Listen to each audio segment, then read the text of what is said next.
All right, today we're going to be talking about Gravity Falls, Season 1, Episode 5.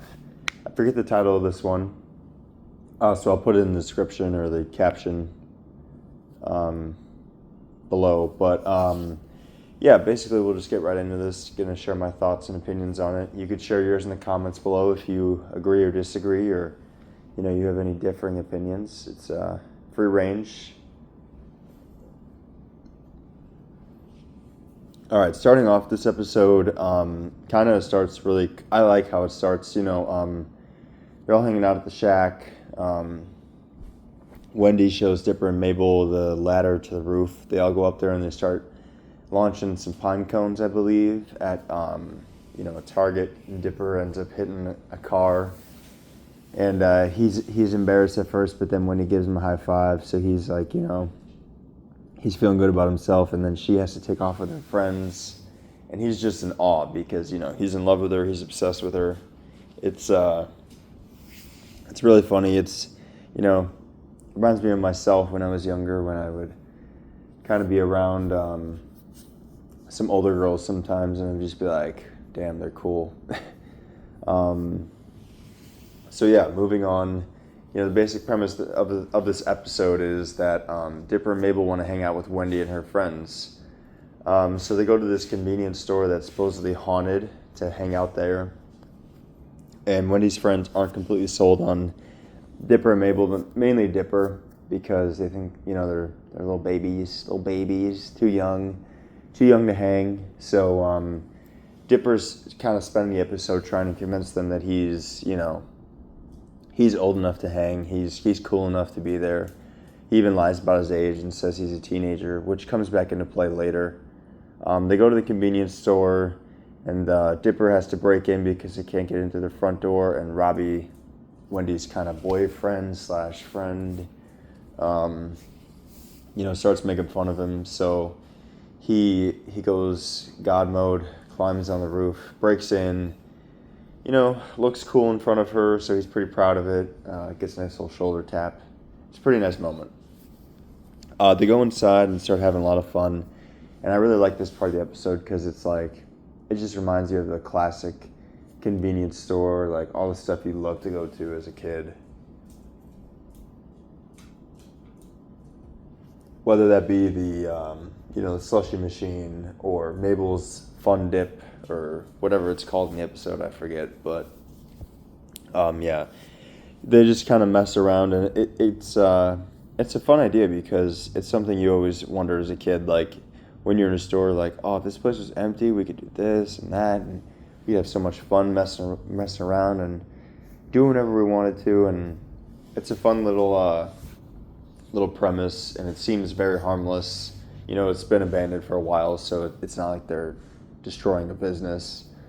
But then things quickly take a turn when they find out that the place actually is haunted. They find a body outline, and Robbie touches it, or someone touches it, and Mabel gets possessed by the ghosts, and that leads to some chaos. Wendy's friend gets sucked into her phone. Another friend gets sucked into a Dance Dance Revolution game that they were playing, and he gets impaled with the arrows, which I thought was pretty funny and unique. When I say funny, it sounds sadistic, but it's not like he dies. I mean, this is a kid's show after all, for the most part.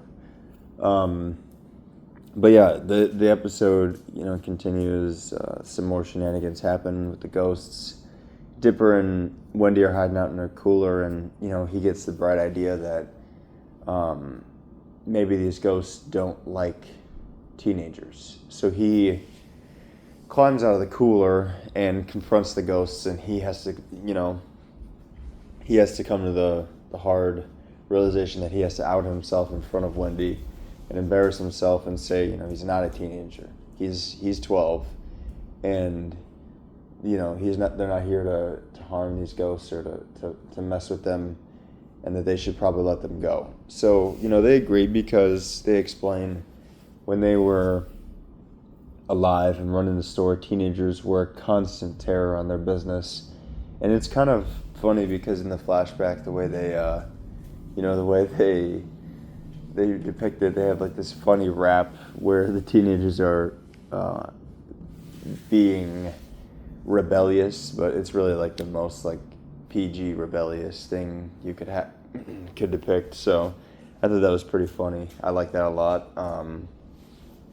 Also, sorry if you hear clacking in the background. My dog likes to pace around, so that is a slight issue. But hopefully it's not noticeable, and if it is, hopefully you can ignore it. But sorry to get off track. But yeah, no, that's pretty much the episode. It ends, and the ghosts agree to go away because Dipper is a child still, and they agree not to come back. So the ghosts let them part ways. They leave the store. Not before Wendy almost rats out Dipper. She's like laughing about it, but then she makes eye contact with him, and she goes to Dipper out and says, Dipper saved him. He started punching the ghost, and he was a real badass, and it's a really nice moment. I really like that a lot between those two. I thought the episode overall was just really cool, and it seemed like a fun it's weird because it seemed like a filler episode, but it had moments that I feel like were very important for the characters, especially with like Dipper and Wendy's relationship. So that was pretty cool to see.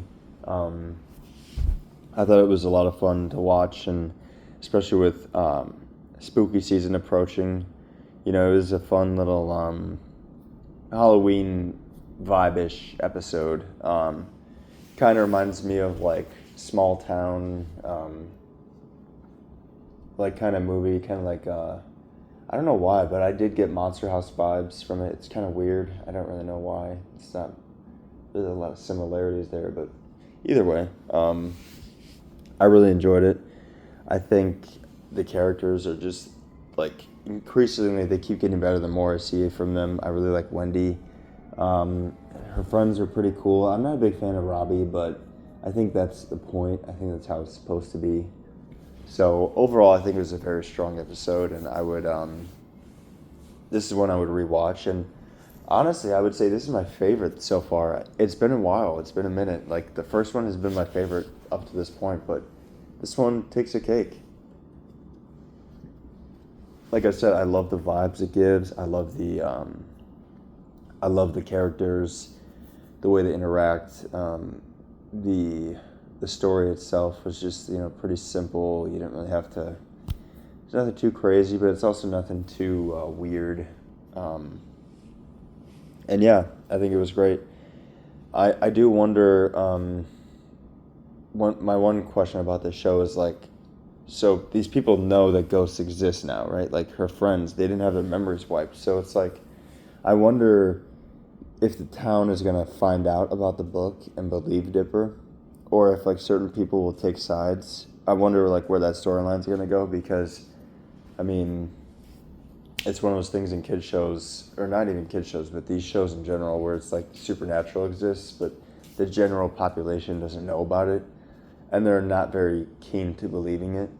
So I wonder if it's gonna be like one of those shows where they lean into it and they're like, nope, people are pretty believing in this town, they just go with it.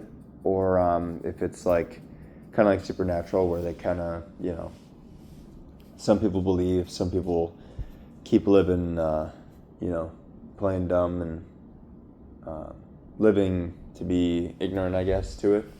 So we'll see. I think this show has so much potential. I keep saying it, but I've really been loving it, and I hope you guys are enjoying my videos. If there's something I could change or do differently, let me know down below. I'm trying my best to make the best content possible, and I'm still very new at this. I'm learning, and I'm trying to, do my best. So yeah, just let me know. Other than that, enjoy your day. Thanks, guys.